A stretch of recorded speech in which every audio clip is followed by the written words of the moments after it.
Bien joué.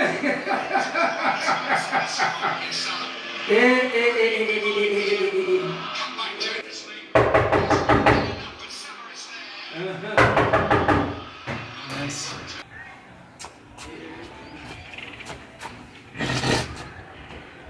Umviza nababwire hariho ingeso mbi iri ngaha muri iki gihugu kandi tugerageze tubihebe.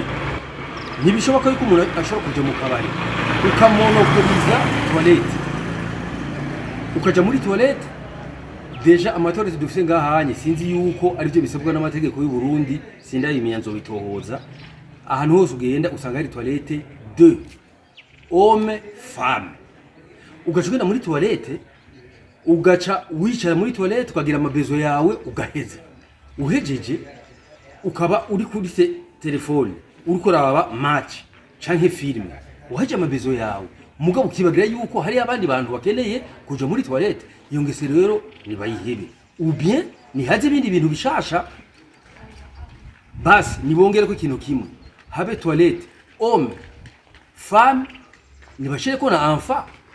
Kwa basi turabe muri homme huzuye tuje muri enfant, kwa tugiye muri femme ni degamuze. Washaguraho no musista umumere nyoko bukwe umutante ni dega. Iyo ngese rero tuyihebe. Usanga atama toilette asiyeje mufise muhira,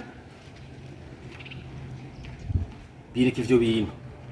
Ugiye muri toilette uri mu kabare, bireke, genda uje muri toilette ugira amabezo yawe, uhejeje tikiti. Hanyuma ayo match ya Manchester na za Man U, Man City, ibintu mwene ivyonye cyangwa amafilme, ugenda ahantu ubona yuko atamuntu uriko urajena ubirabire.